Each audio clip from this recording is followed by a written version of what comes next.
جو دور ہوگا وہ دور کی سنے گا نا, اس کے لیے تو کوئی چیز دور ہے ہی نہیں. اگر آپ یہ کہیں اللہ دور کی سنتا ہے تو آپ کی غلطی ہے. اگر آپ کہیں کہ اللہ دور کی سنتا ہے تو یہ قرآن کے خلاف ہے, کیونکہ 3 میل کے فاصلے پر وہ چونٹی کہہ رہی تھی اپنے بلوں میں گھس جاؤ, اور سلیمان علیہ السلام دور سے سن رہے تھے. بولے قرآن ہے کہ نہیں؟ جب چونٹی کی بات سلیمان دور سے سن سکتے ہیں تو جانے سلیمان کیوں نہیں سن سکتے؟ سلیمان کو جو نبوت ملی ہے وہ تو اپنی آقا کا صدقہ ہے. بات قرآن حدیث کی ہو رہی ہے, بات قرآن حدیث کی ہو رہی ہے. تو دیکھو صحابہ حضور کو زندہ مانتے تھے, صحابہ کا عقیدہ. آج ہم نے کسی کے خلاف کوئی بات نہیں کرنا, اپنے پاس ٹائم ہی اتنا نہیں ہے, بہت مصروف لوگ ہیں ہم لوگ, اپنے پاس تھوڑی ٹائم ہے کسی کے خلاف بات کرنے کے لیے. لیکن بات قرآن حدیث کی ہوگی, اپنے عقیدے کو سنبھالنا, اپنے بچوں کے عقیدے کو سنوارنا. دیکھو ابن ہشام لکھتے اپنی سیرت میں, ابن ہشام لکھتے اپنی کتاب میں, کیا لکھتے سنو. حضور علیہ السلام کا وصال ہو گیا. حضور کے وصال کے بعد سیدنا صدیق اکبر کتنے دن تک خلیفہ رہے؟ 2.5 سال تک. کتنے دن تک؟ بولے کتنے دن تک؟ میں آج آپ سے اس لیے بلوانا چاہتا ہوں کہ ٹھنڈی ہوا میں آپ ٹھنڈے ہو رہے ہیں. کتنے سال تک؟ 2.5 سال تک. صدیق اکبر کی خلافت کتنے سال تک رہی؟ 2.5 سال تک. اس کے بعد خلیفہ کون بنے؟ سیدنا, بولے ہاں ذرا اس کو بھی یاد کرے نا. آپ نے فلمی اداکاروں کے نام بڑے یاد کیے, ذرا نبی کے یاروں کے نام بھی یاد کریں.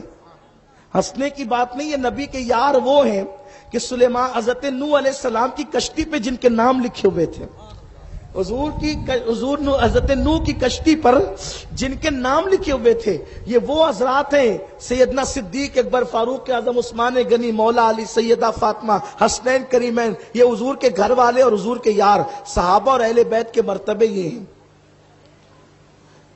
دوسرے خلیفہ کون ہوئے؟ بولیں فاروق اعظم رضی اللہ. فاروق اعظم کے دور میں ملک شام پر لشکر نے چڑھائی کی. کہاں کی؟ ملک شام پر. ملک شام پر لشکر نے چڑھائی کی.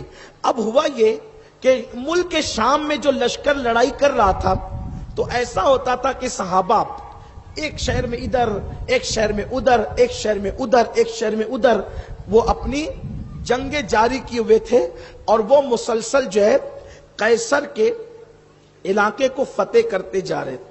ٹھیک ہے, فتح کرتے جا رہے تھے, روم کو یعنی شام کو فتح کرتے جا رہے تھے. اب ہوا یوں کہ سیدنا خالد ابن ولید رضی اللہ تعالی عنہ, یہ بڑے جلیل القدر صحابی ہیں اور بہت طاقتور صحابی ہیں. بہت ان کے دل کے اندر اللہ نے اسلام کے لیے بڑی محبت, اسلام کی خاطر جان قربان کرنے کا بڑا جذبہ پیدا کیا تھا.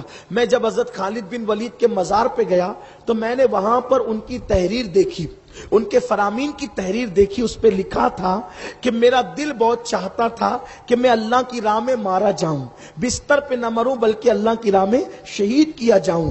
اور چونکہ میں یہ تمنا کرتے ہوئے جاتا تھا, میرے جسم پر ایک انگلی کے پورے کے برابر بھی جگہ ایسی نہیں ہے جہاں پر تلوار اور تیروں کے زخم کا نشان نہ ہو.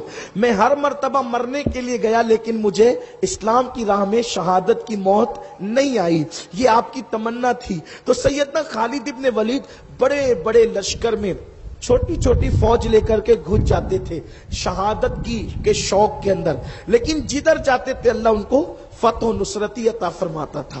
اب چونکہ 2 بڑے جلیل القدر صحابہ اس فوج کی کمانڈ سنبھال رہے تھے, ایک حضرت خالد اور دوسرے حضرت ابو عبیدہ ابن الجراح. تو ایک دن ابو عبیدہ ابن الجراح سو رہے تھے. دھیان سے سننا, ابن ہشام لکھتے اس کو, ابو عبیدہ ابن الجراح سو رہے تھے. سوتے میں ابو عبیدہ کہتے ہیں کہ میں نے دیکھا کسی نے میرا بازو پکڑا اور میرا بازو پکڑ کے مجھے جگایا.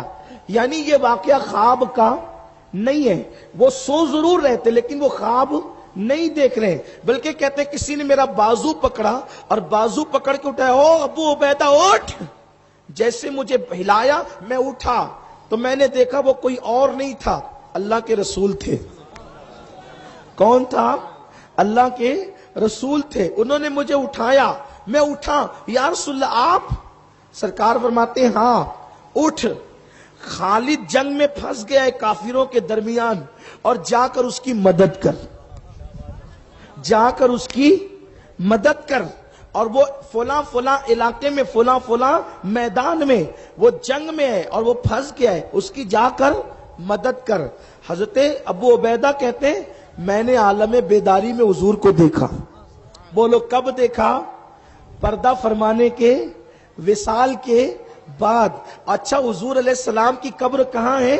مدینہ منورہ میں، اور حضور کہاں آ کر ابو عبیدہ کو اٹھا رہے ہیں؟ بولیں ملک شام میں۔ اندازہ تو کریں، مدینے میں قبر شریف، ملک شام میں۔ حیرت ہے، شام ہی شام میں ابو عبیدہ کو خبر نہیں، وہ آرام سے سو رہے، اور حضور جانتے ہیں کہ ابو عبیدہ کون سے شہر میں سو رہا ہے اور خالد کون سے شہر میں جنگ لڑ رہا ہے۔ دیکھو یہ بے خبر نبی نہیں ہے، یہ باخبر نبی ہے، اور جو بے خبر ہو وہ نبی کیسے ہو سکتا ہے؟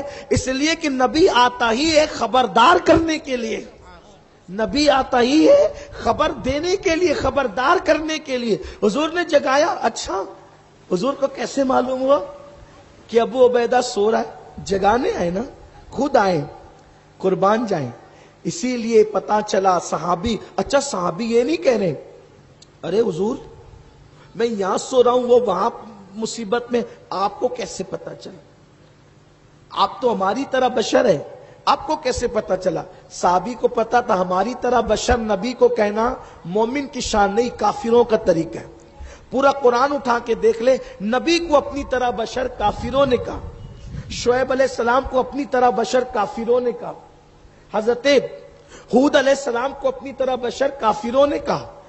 کسی مومن نے نبی کو اپنی طرح بشر مانا، لیکن اپنی طرح نہیں مانا، کیونکہ یہ مومن کی زبان نہیں ہے۔ ورنہ قرآن اٹھا کے آپ کسی بھی مکتب فکر کا ترجمہ اٹھا کے لائیں، میں آپ کو ابھی پڑھ کے سناتا ہوں۔ جناب شعیب کے دور کے کافروں نے کہا تو ہماری طرح بشر ہے، تو کیسے نبی ہو سکتا ہے؟ تو ہماری طرح۔ کسی نے کہا یہ تو بازار میں چلتا ہے، یہ ہماری طرح بشر ہے، کیسے نبی ہو سکتا ہے؟ ان کو بتایا گیا نادانو، بشر ہی نبی ہو سکتا ہے، لیکن تمہاری طرح وہ نہیں ہے، اسی لیے وہ نبی ہے۔ تمہاری طرح نہیں ہے اور تم نبی کی طرح نہیں ہو۔ لیکن ابو عبیدہ نے وہاں بحث نہیں کی۔ آپ کو کیسے معلوم؟ آپ تو غیب نہیں جانتے، غیب تو صرف اللہ جانتا ہے، آپ کو کوئی خبر نہیں۔ اس لیے کہ یہ ساری ایک دوڑی جو ہے نا، یہ 1857 کے بعد شروع ہوئی ہے، یہ اس دور کا معاملہ نہیں تھا، یہ اس دور کا معاملہ نہیں تھا، یہ تو اس دور کا معاملہ یہ تھا واللہ ورسولہ عالم۔ صحابہ کہتے تھے اللہ جانتا ہے اور اس کا رسول جانتا ہے، اللہ جانتا ہے اور اس کا رسول جانتا ہے۔ حضرت ابو عبیدہ جیسے حضور نے ان کو اٹھایا نا، اٹھ اٹھ ابو عبیدہ، میرا خالد پھنس گیا، جا جلدی سے اس کی مدد کر۔ ابو عبیدہ اٹھے، جلدی سے صحابہ سے کہا چلو چلو چلو جلدی تیاری کرو۔ صحابہ اٹھے اور جس علاقے کا پتہ حضور نے بتایا تھا وہاں پر ان لوگوں نے دوڑ لگا دی، گھوڑے دوڑا دیے۔ جب گھوڑے دوڑائے نا تو صحابہ گاجر مولی کی طرح کٹ رہے تھے وہاں پر۔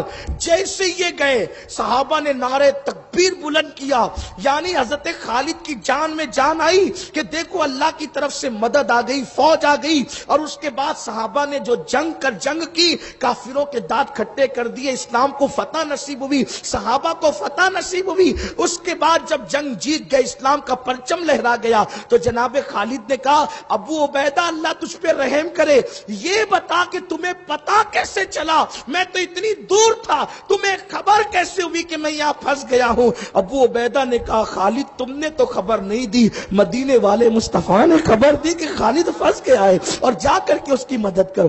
دیکھو یہ صحابہ کا عقیدہ ہے۔ اور بات حضرت خالد کی آئی تو بہت پیاری سی بات یاد ہے۔ حضرت خالد جس جنگ میں گئے اللہ نے ان کو وہاں فتح عطا کی، جس جنگ میں گئے اللہ نے ان کو وہاں فتح عطا فرمائی۔ وجہ کیا تھی پتہ ہے؟ کسی نے خالد سے پوچھا خالد تمہاری ترقی کا راز کیا ہے؟ خالد تمہاری ترقی کا راز کیا ہے؟ خالد یہ نہیں کہتے کہ میرے ابا نے مجھے جنگ میں بڑی مہارت عطا کی تھی، میں نے بڑی مشاقی کی تو میں نے جنگ جیتی، نہیں۔ اس لیے کہ خالد ابن ولید کہتے ہیں بازوؤں سے میں نے جنگ نہیں جیتی، کہتے ہیں کہ حضور علیہ السلام کے منہ مبارک شریف میں نے اپنی ٹوپی میں سی رکھے تھے، اور میرا عقیدہ تھا کہ میں حضور کے منہ مبارک کو سر پہ رکھ کر لے جاتا ہوں، اللہ اسی کی برکت سے مجھے فتح نصرت عطا فرماتا۔ دیکھا یہ صحابہ کا عقیدہ ہے.